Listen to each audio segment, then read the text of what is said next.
But you have repeatedly told me that Aaron Rodgers is the greatest quarterback ever, greatest thrower of the football, greater than Tom Brady, I believe, if I'm not misquoting you. Mm-hmm. Is that correct? Yeah.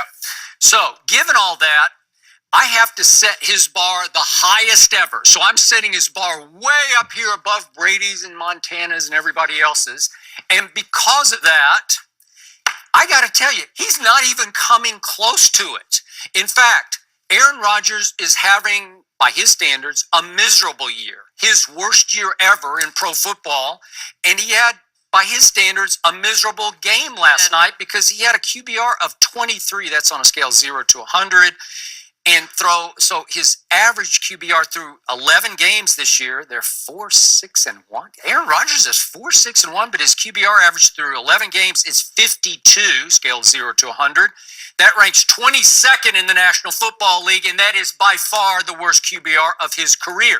And don't just take it from me. I'll just quote one line out of USA Today today. If you say I'm just being too hard on Aaron Rodgers, here's the quote. The two-time MVP Aaron Rodgers, usually accurate as an atomic clock, continues to hoist too many off-target throws. Okay, that's pretty simply put, and bingo, I will agree with that.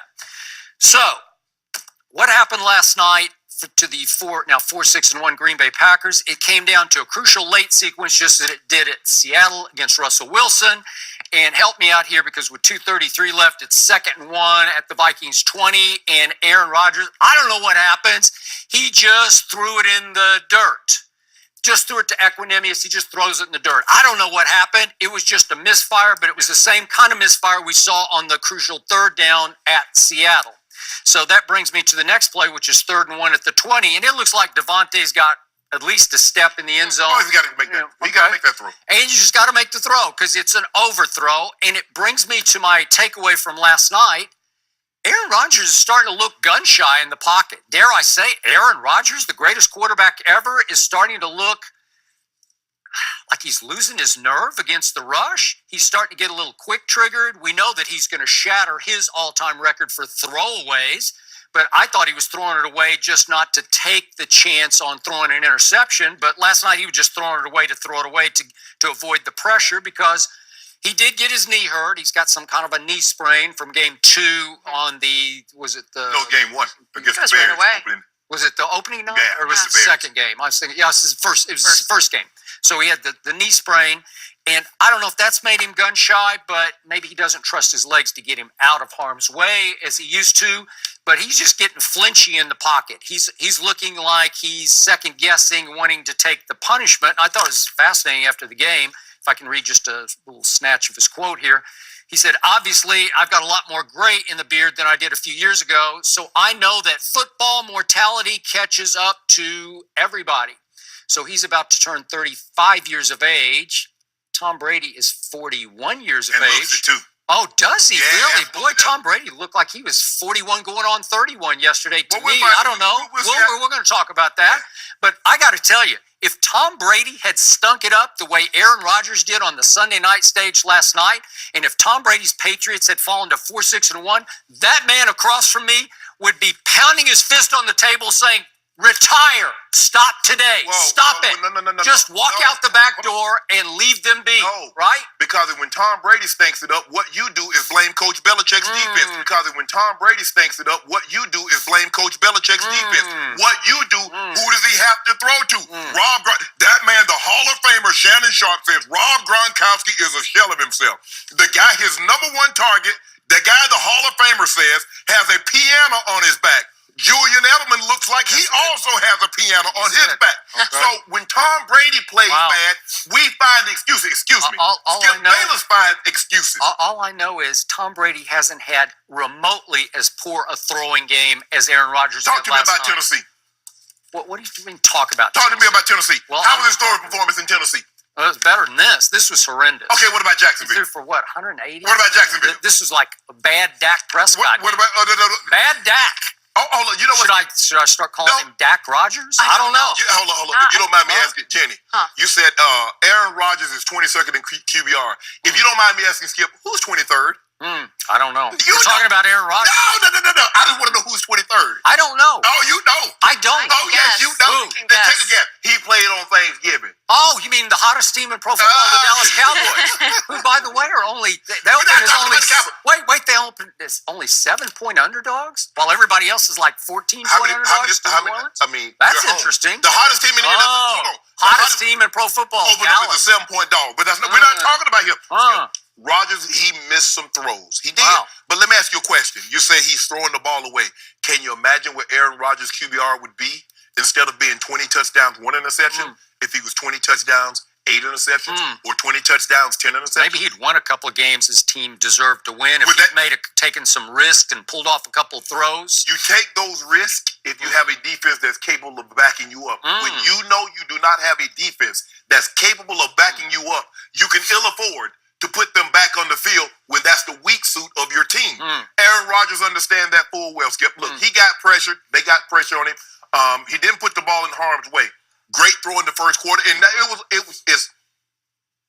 I was disappointed with, especially that last one, Skip. I mean, he normally makes that throw to Adams in his sleep. He could have done it like behind his back, right? Flipped it behind his back. And the thing is, and sometimes we get carried away that he can flick the ball 40, 50 yards with pinpoint accuracy on his back foot.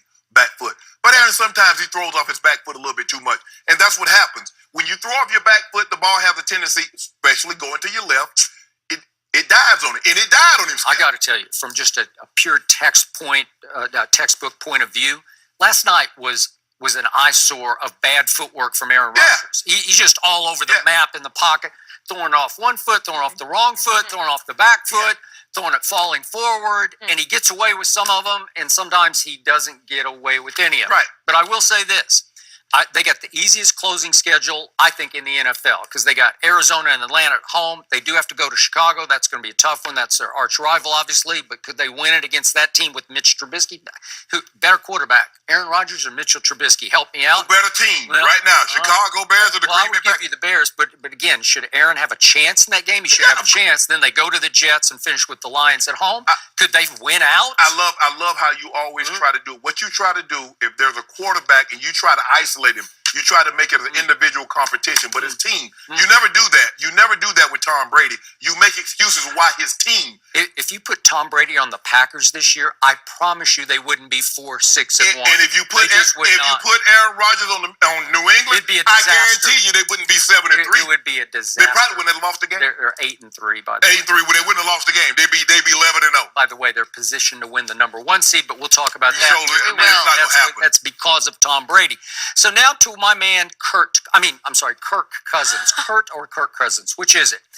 I'm going to have to start calling him check down Kirk because all he does, do you realize his yards per attempt ranked 20th in the NFL, by far the lowest of his career? He's just a dink and dunk artist now. That's all he does. Tom Brady's made a career with that. He's a little gun shy, so he just dinks and he dunks. And he dinks and he dunks.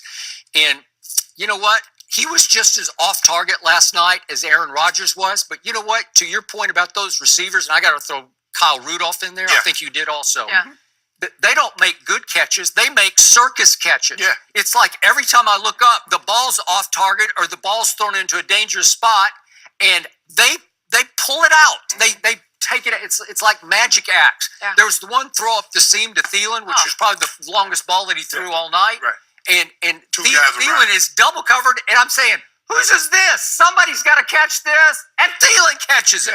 You know why? Somebody. Because 27, look at him. He's trying to get a pick. What are you doing? What are you doing? Exactly. And Aaron Rodgers on the sideline, and y'all want me to win with that. Is that what I'm supposed to win with? Wow. How did Thielen make this catch? Because he just wanted this football more than the other two did. No, 27 hadn't had an interception all year. Now, all of a sudden, he gets on national television. Look at me, Mom. Yeah. Look at me. I got a pick. When the ball's in the air, I said, you got a pick. Kirk turned back into Kurt, right on schedule. It's one of those plays that just swings the momentum wildly. I'm trying to How do you get away with that? 29 of 38. 342. Yeah, and then let's go to the last completion of the game. It's 3rd and 6 at the Packer 37. Yeah. And what happens? Can we see the last throw of the game? It's to Diggs. It's right on target. No, it's not. It's 3 yards behind him. And he reaches back and snatches it. Look at this. Yeah, look at this. Yeah. How many receivers make that play? Not many. But But this is why they paid Diggs all that money. Well, he deserves it. Yeah, exactly. Because I agree with you. As a tandem or a trio, if you want to throw Rudolph in there, they make circus catches. They make Kirk Cousins look so much better.